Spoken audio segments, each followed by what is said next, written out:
ఈ కాళేశ్వరం లొల్లి విడిచిపెట్టట్లేదు కదా. ఈ కాళేశ్వరం లొల్లి విడిచిపెట్టేటట్లేదు. ఇలా దొంగలేవలో బయటేసేటట్లేదు. ఇక ఇక్కడికొస్తే ఏమంటాండి, కాంగ్రెస్‌లోనే ప్రజాస్వామ్యం. మరి కాంగ్రెస్‌లోనే ప్రజాస్వామ్యం ఉంటే కాంగ్రెస్ నుండి బీసీ ఎందుకు కాలేదు ముఖ్యమంత్రి? ఒక ఎస్సీ ఎందుకు కాలేదు ముఖ్యమంత్రి? ఒక ఎస్టీ ఎందుకు కాలేదు ముఖ్యమంత్రి?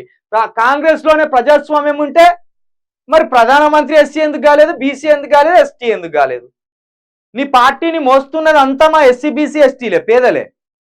భుజాన కాంగ్రెస్ అనే ఒక పల్లకిని భుజాన వేసుకొని మోస్తున్నది ఎవరు? ఎస్సీ, బీసీ, ఎస్టీలు. నీ పార్టీకి ఓట్లేసేది ఎవరు? ఎస్సీ, బీసీ, ఎస్టీలు. మరి మీరు సీట్లలో కూర్చున్నది ఎవరయ్యా? సీట్లలో కూర్చున్నది ఎవరు? మీరు. మళ్ళీ అసలు ప్రజాస్వామ్యం అంటే ఏంటిది?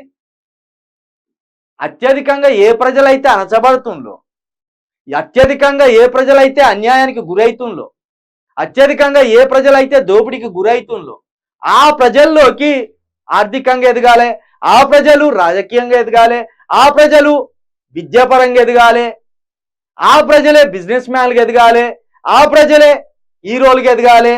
ఇది కదా ప్రజాస్వామ్యం అంటే. అంటే సమాన హక్కులను కల్పించేది, జనాభా ప్రతిపాదికన సమాన హక్కులను కల్పించడమే ప్రజాస్వామ్యం. వీళ్ళు ప్రజాస్వామ్యానికి విరుద్ధంగా దేశంలో ఒక కుటుంబం పాలిస్తాను. ఇటు బీజేపీకి వస్తే ఒక కాస్ట్ వాళ్ళు మాత్రమే బీజేపీని లీడ్ చేస్తాను. అక్కడ బ్రాహ్మణులు లీడ్ చేస్తాను, ఇక్కడ బ్రాహ్మణులు లీడ్ చేస్తాను. కాంగ్రెస్ని లీడ్ చేసేది బ్రాహ్మణులే, బీజేపీని లీడ్ చేసేది బ్రాహ్మణులే. వాళ్ళేమో మతం పేరుతోటి లీడ్ చేస్తాను, వీళ్ళేమో లౌకికవాదం అనే సెక్యులర్ వాదం అనే పదంతో వీళ్ళు లీడ్ చేస్తాను. మరి సెక్యులర్ పదం వాడినప్పుడు కనీసం అందరికీ ఇవ్వాలి కదా అక్కడ అవకాశం.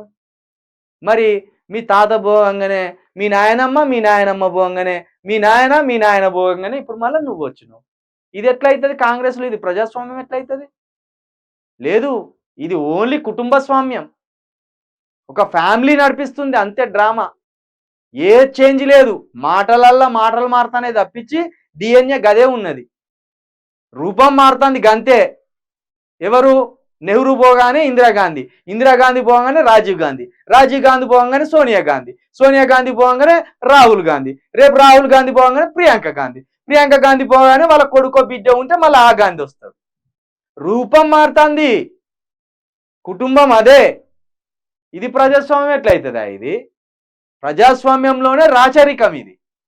ఇదే చెప్తాను ప్రజాస్వామ్యం అని.